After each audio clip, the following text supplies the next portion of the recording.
As you know, on the Revolution Washington Network, every Saturday we have the Across the Pond conversation with Anna from England.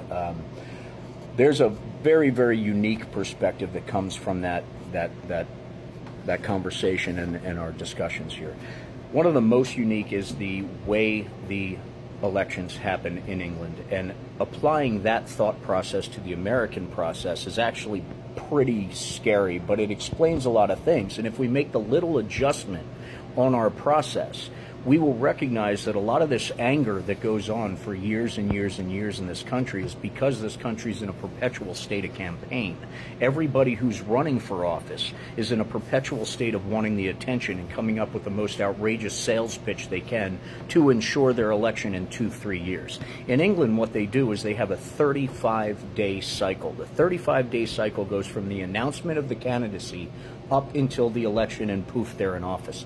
35 days. Now imagine America if the elections and all of the process of the campaign, all the hate speech and everything else in the campaign was limited to 35 days. How many relationships would still be together? How many friendships would still be together if for only 35 days you were hearing attacks against the other side politically? And once that 35 days was up, poof, it's done, it's over with till the next election. Go on with your lives. You don't have to go through every single day on every single channel just being hit with all this negative bullshit because someone wants your vote in 2 years. They don't have to go through that there.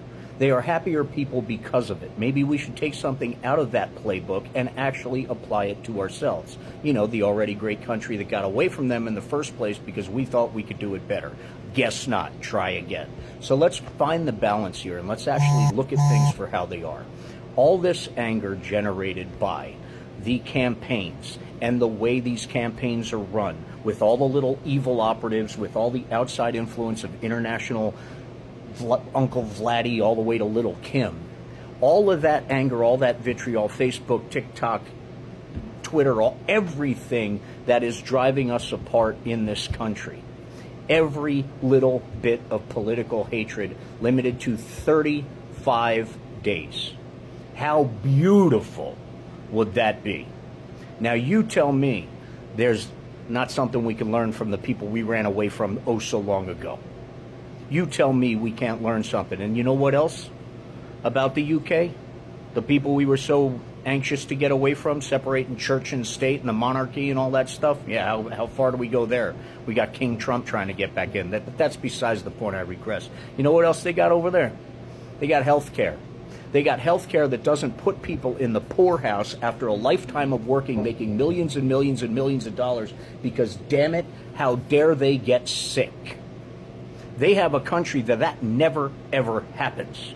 Ever. So the people who earn their money, the people who save their money, invest their money, they become successful, they become millionaires, they want to leave a legacy for their children. It's not destroyed by cancer. It's not destroyed by an accident. It's not destroyed by $10 million in surgery because someone else screwed up and they were drinking and driving in their car.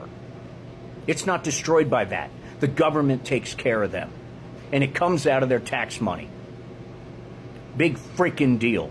I'd trade that in a heartbeat. So we got 35 days of political hatred, limited, gated to 35 days. And there's penalties when people over there go over that. There's penalties for the amount of money that they raise. There's a cap. They can't even outraise each other.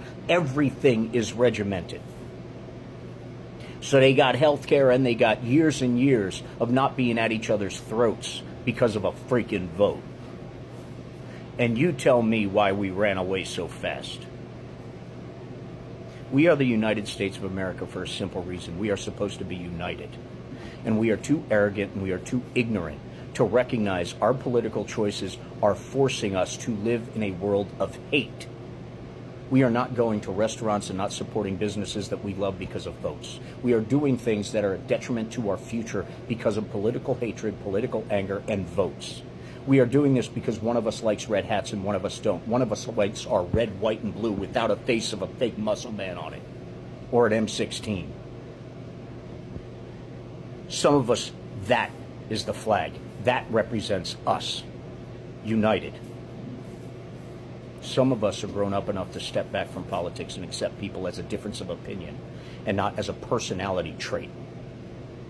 And on the flip side, some of us don't use our vote as our personality. We all need to learn. We all need to figure it out. We all need to get together. We need to figure out how to unite again, because that is what we are supposed to be built on. That is what this great country was supposed to start with, end with, and continue with. We're making the choice for that not to happen. Let's learn a little something. Let's get rid of as much of the anger as we can.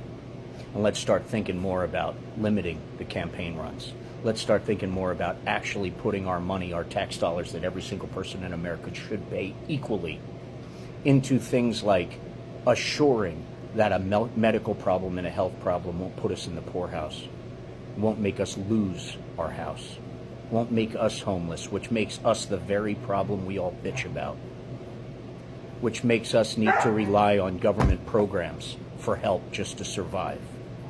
Because we lost everything because some political bullshit didn't afford us health insurance or health care. That $35 insulin that is now $800 again meant something, so maybe that vote was wrong. Because we're all paying the price for the ignorance collectively. So let's drop the ignorance and let's look at us for the future. Let's look at what we need in the future. Let's look at what's going to make our family and our generations behind us flourish. Provide them with choice. Provide them with freedom. Provide them with health care, for Christ's sakes. Provide them an opportunity to go to the government when they are in need and say, hey, I need help. And without hesitation, without a questionnaire to make sure they're not full of shit, we make sure they get their help. Because that's what a great country's supposed to do. And we got lost somewhere along the way. It's not about politics. It's not about the hat color you wear.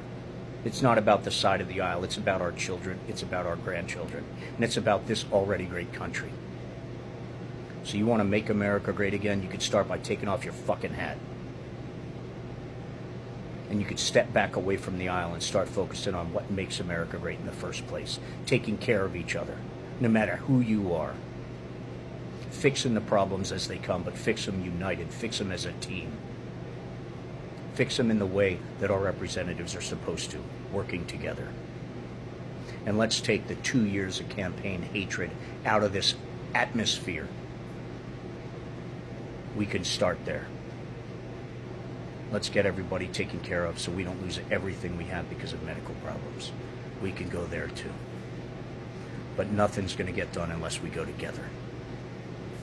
So we need to take that first step and unite like we're supposed to.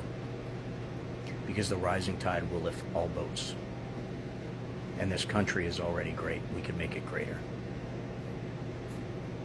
So stay diligent, stay educated, and be kind. We are all in this together. And if we remember that, everything's going to be fine.